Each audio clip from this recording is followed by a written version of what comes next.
YCP మాజీ MP Margani Bharat మాట్లాడుతున్నారు. ప్రస్తుతం లైవ్ చూద్దాం. తిరుమల తిరుపతి దేవస్థానం బోర్డు పైన డైరెక్ట్గా మీరందరూ చైర్మన్ ఈవో మీరందరూ కూడా వెంకయ్య చౌదరి అన్న ఆయన మీరందరూ క్షమాపణ చెప్పాలా అని ఆయన చెప్తున్నాడు. ఆయన చెప్తుంటే ఈ టీటీడీ చైర్మన్ గారు ఆయన ఏం చెప్తున్నారండి, నాయుడు గారు బిఆర్ నాయుడు గారు ఏమంటున్నారు, ఎవడో క్షమాపణ చెప్పమంటే నేను చెప్పాలా, ఒకవేళ నేను క్షమాపణ చెప్తే చనిపోయిన వాళ్ళు తిరిగి వస్తారా? అసలు ఇదేం మాటలు నాకు అర్థం కావట్లా. అంటే ప్రాణానికి మీరు ఇచ్చే విలువ ఏంటనేది ఇక్కడ కనబడుతూ ఉంది. ఇందులో ఇంగ్లీష్లో ఒక సామెత ఉందండి, too many cooks spoil the బ్రాత్ అని. ఇంగ్లీష్లో సామెత ఉత్తినే పెట్టలా. ఇక్కడ ఇంతమంది తలకాయలుండి ఒకరికొకరికి సంబంధం లేకోకుండా ఒకరికొకరికి ఈగో ఫీలింగ్స్తో ఒకరికొకరి మధ్యలో కోల్డ్ వార్తో ప్రజల ప్రాణాలని బలి చేస్తారా అని నేను ప్రశ్నిస్తున్నా. గతంలో ఎన్నడైనా ఈ పరిస్థితులు ఉన్నాయా? జగన్మోహన్ రెడ్డి గారు ముఖ్యమంత్రి కింద ఉన్నప్పుడు ఎప్పుడైనా ఈ పరిస్థితులు ఉన్నాయా? మీరు సుమారుగా 1,00,000 పైన 1,20,000 మందికి టోకెన్లు వేయాలని మీరు కార్యక్రమం చేసినప్పుడు మ్యాక్సిమం ఆన్లైన్లో చేయొచ్చు కదా. ఇదేమి ఆన్లైన్ ఈ మధ్యకాలంలో మామూలు కామన్ ప్రజలే ఫోన్పేలు చేస్తున్నారు, డైరెక్ట్గా క్యూఆర్ కోడ్ స్కాన్లు చేస్తున్నారు. ఎవరికైనా అర్థమవుతుంది.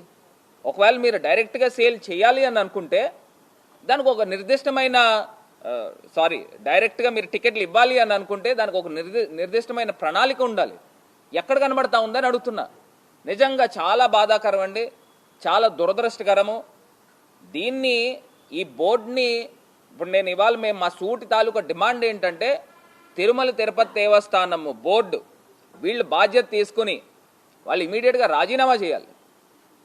లేని పక్షంలో చంద్రబాబు నాయుడు గారు ముఖ్యమంత్రి కింద ఉన్నారు కదా, ఏదైతే ఈ ప్రభుత్వం ఉందో ఈ ప్రభుత్వం ఆ బోర్డుని సస్పెండ్ చేయాలి.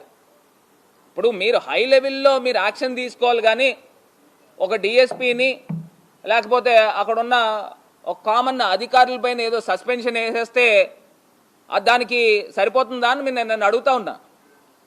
ఇప్పుడు పోలీసుల్ని డిప్లాయ్ చేయాల్సిన బాధ్యత ఎవరిది? అక్కడ ఉన్న ఎస్పీది కాదా? కిందన తిరుపతిలో జరిగినప్పుడు టీటీడీ బోర్డు వాళ్ళు సమన్వయం చేసుకోవాలి కదా, ఎందుకు చేసుకోలేదు?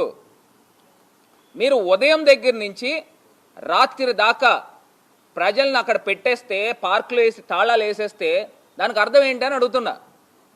దీనికంటూ ఒక ప్రాపర్ ప్లానింగ్ ఉండదండి. కొన్ని లక్షల మంది ప్రజలు వస్తారు, మీరు ఎంతో గొప్పగా చెప్తున్నారు కదా, ఇన్ని వేల మంది 15,000 మంది పోలీసులను డిప్లాయ్ చేశామని. మరి అక్కడ తీసుకుని వచ్చి ప్రతి టోకెన్లు ఇచ్చే వైకుంఠ ఏకాదశి టోకెన్ల దగ్గర వేల సంఖ్యలో ప్రజలు జమ అవుతారని మీకు తెలుసు. తెలిసినప్పటికీ కూడా 10 మంది పోలీసులు ఉన్నారండి. ఇది ఎక్కడ అన్యాయం అని అడుగుతున్నా. ఇంత దారుణంగా ప్రజల ప్రాణాలు బలి తీసుకోవడానికి మీరు ఎవరని అడుగుతున్నా. మీకు చేత కాకపోతే తప్పుకోండి, ప్రభుత్వానికి చేత కాకపోతే దిగిపోండి, మేం చేసి చూపిస్తాం. ఇవాళ దీనిపైన సమగ్రమైన విచారణ జరగాలి. సుప్రీంకోర్టు జస్టిస్తో దీనిపైన సమగ్రమైన విచారణ జరపాలి. ఏదో పుష్కరాల్లో జరిగిన సందర్భంగా మీకు మీరు ఏదో